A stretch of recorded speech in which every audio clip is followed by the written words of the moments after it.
berkumpul masih lengkap mengucapkan selamat menunaikan ibadah puasa. Marhaban ya Ramadan. Fatayat Edu siap berkhidmat menebar manfaat. Fatayat Edu dengan ridho suami menggapai ridho ilahi. Wassalamualaikum warahmatullahi wabarakatuh.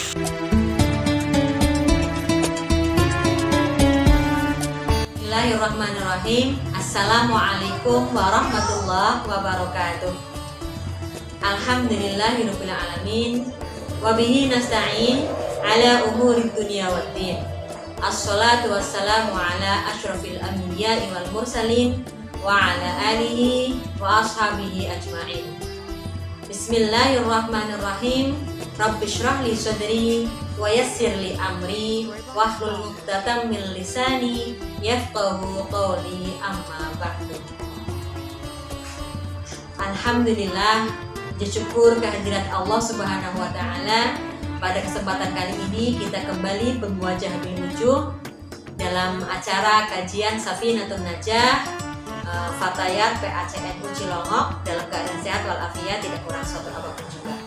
Sholawat beserta salam senantiasa terlimpahkan kepada Nabi Yuna Muhammad Sallallahu Alaihi Wasallam, Nabi yang telah membawa kita dari alam penuh kebodohan ke alam yang penuh dengan terang benderang, yaitu dengan adanya agama Islam.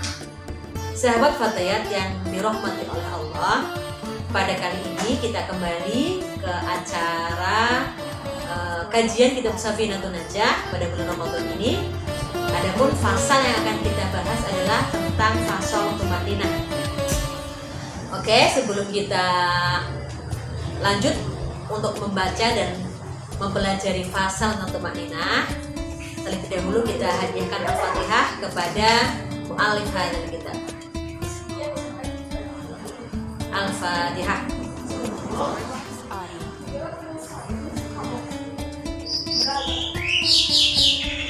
Oke, sahabat Fatayat, saya akan bacakan mengenai pasal tentang tumaninah ya. A'udzubillahi minasyaitonirrajim. Bismillahirrahmanirrahim. Faslun utawi ikilah fasal al-arkanu utawi pira-pira rukun allati talzamu kang wajib fiha ing dalam arkan. Apa at-tumaninah iku arba'atun ono papat. Ar-ruku swiji ruku, wal iqtidalu lan iqtidal, was sujudu lan sujud, wal julusu lan lungguh, bainas sujudata ini ing antaranya sujud loro. At-tumaninatu utawi tumaninah hiya yo tumaninah iku sukunun meneng ba'da harokatin sause obah bihaitsu yastaqiru kelawan sekiranya tetap apa kullu udwin saben gauta mahallahu ing panggonane gauta bikudrati subhanallah kelawan sekedar maca subhanallah.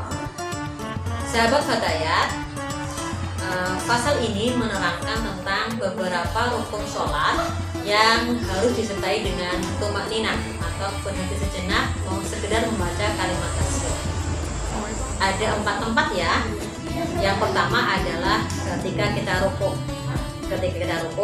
Setelah kita membaca suratan, kemudian kita ruku, itu maka gerakan ruku kita harus berhenti sejenak, mengistirahatkan tubuh kita, anggota badan kita, meskipun hanya sekedar untuk membaca subhanallah, membaca kalimat tasbih. Oke, yang kedua, tumaninah dalam sholat itu dalam iktidal atau bangun setelah ruku ya. Jadi ketika kita setelah ruku, kita membaca sami Allahu liman hamidah, itu berarti kita berhentikan badan kita sekedar untuk membaca subhanallah ya. Kemudian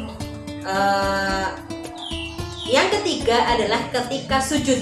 Jadi ketika kita sujud, menundukkan hati kita, badan kita kepada Allah, itu kita juga sekedar membaca subhanallah. Apalagi ketika kita hafal doa saat sujud ya, subhana rabbiyal a'la wa bihamdi sampai 3 kali, itu berarti sudah cukup agar kita mengistirahatkan anggota gerakan kita, anggota badan kita ketika sujud. Jadi berhenti sebentar, walaupun hanya sekedar membaca kalimat tasbih. Yang keempat adalah duduk di antara dua sujud. Ketika kita sujud, Allahu Akbar, bangun dari sujud, duduk, itu juga kita harus tumakninah atau berhenti sebentar. Apalagi kalau kita hafal doa di antara duduk di antara dua sujud. Rabbighfirli warhamni wajburni warfa'ni warzuqni wahdini wa'afini wa'fu anni. Itu berarti sangat cukup sekali untuk kita melakukan tumakninah di dalam gerakan duduk di antara dua sujud. Oke, sahabat Fatayat yang dirindukan surga, tadi kita sudah membaca dalam kitab Safinah yang namanya tumakninah adalah ketika kita diam sebentar setelah kita bergerak di dalam sholat. Meskipun diamnya kita itu hanya untuk sekedar membaca kalimat tasbih, membaca kalimat subhanallah. Sahabat Fatayat yang dirahmati oleh Allah, karena bab kita sangat sedikit hanya membacakan tumakninah dalam sholat, maka di sini akan saya tambahkan yaitu bab mengenai tumakninah dalam kehidupan. Tadi kita sudah berbicara bahwa tumakninah ini dapat diartikan dengan keadaan yang tenang, tidak terburu-buru. Ya tidak? Jika kita sholat, bahwa tadi mengatakan bahwa kita berhenti sebentar hanya untuk membaca bacaan tasbih subhanallah.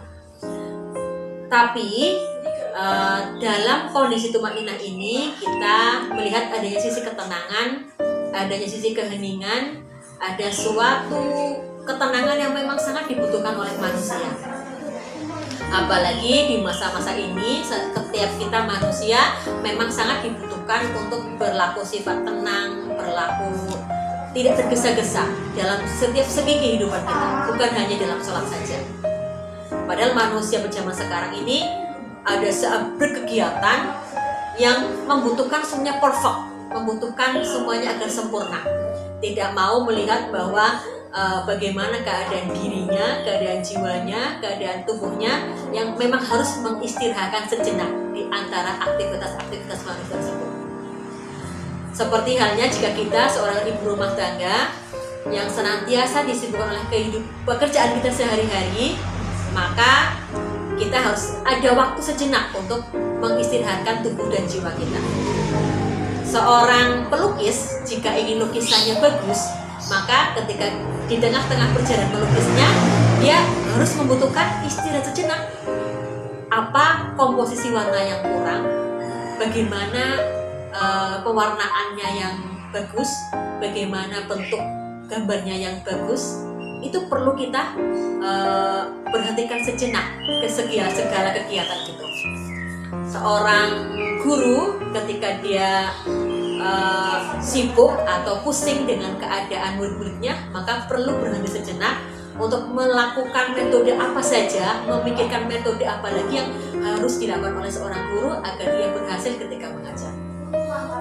Sahabat, melihat dari banyaknya kegiatan manusia saat ini, maka tidaklah heran jika kita sering menyempatkan waktu di akhir minggu kita untuk segera jalan-jalan, segera refreshing, untuk mengistirahatkan badan dan jiwa kita. Maka betul sekali bahwa memang diri kita itu memang memerlukan sebuah waktu untuk keheningan, waktu untuk istirahat, atau waktu untuk tumakninah dalam kehidupan. Sahabat Fatayat, dalam ilmu fisika kita mengenal adanya sebuah hukum, yaitu hukum kelembaban atau hukum inersia. Dalam hukum kelembaban ini dikatakan bahwa suatu benda itu cenderung mempertahankan keadaannya. Benda yang diam, dia akan cenderung untuk diam, dan benda yang bergerak juga cenderung untuk selalu bergerak. Kalau kita tarik garis dari hukum inersia ini, bahwa manusia yang sibuk itu cenderung untuk sangat sulit untuk beristirahat, sedangkan manusia yang tampaknya diam, dia akan sulit lagi untuk kembali bergerak. Oke.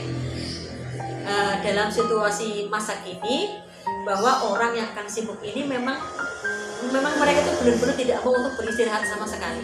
Padahal jiwa kita, diri kita, badan kita memerlukan waktu istimewanya untuk segera mengistirahatkan tubuh dan jiwa kita. Karena manusia ini bukanlah sebuah benda mati. Badan kita perlu adanya waktu istirahat, waktu untuk tumaninah. Kita tahu bahwa tubuh kita manusia bukanlah benda mati, bukan sebuah mesin. Mesin saja jika digunakan secara terus-menerus tanpa adanya jeda waktu istirahat, tanpa adanya tumaninah, maka mesin itu akan cepat rusak, akan cepat haus. Begitu pula manusia yang hanya kita dikatakan adalah seonggok daging, ya, bukan sebuah mesin. Maka perlu sekali adanya kegiatan berdiri sebentar, berhenti sebentar, atau kegiatan tumaninah dalam setiap aktivitas kehidupan kita. Tadi dikatakan bahwa contoh tumaninah yang paling sederhana adalah seorang pelukis. Seorang pelukis ketika di tengah-tengah ia melukis, dia perlu berhenti sejenak untuk menimbang-nimbang karyanya yang akan dihasilkannya. Warnanya yang kurang cocok, atau mungkin gambarnya yang kurang bagus, dia perlu menimbang-nimbang lagi. Karena memang setiap kita manusia ketika tumaninah ini membuat kita memikirkan langkah apa saja yang akan kita lakukan, memikirkan baik buruk langkah apa yang telah kita lakukan dan baik buruk langkah apa yang akan kita lakukan. Maka ketika kita sudah bisa menempatkan semangat tumaninah dalam kehidupan kita, kita bisa melihat apa yang telah kita lakukan dan apa yang akan kita lakukan, baik buruk yang telah kita lakukan dan baik buruk juga apa yang akan kita lakukan. Jadi ketika seorang pejabat ketika bekerja, dia harus punya rasa tumaninah. Ketika dia dihadapkan oleh sebuah perkara korupsi, dia akan berhenti sejenak memikirkan apa baik dan buruk dari sikap korupsi tersebut. Ketika seorang guru bersifat tumaninah, maka dia akan menemukan sebuah metode terbaru untuk keberhasilan murid-muridnya. Tumaninah ini bisa menjadi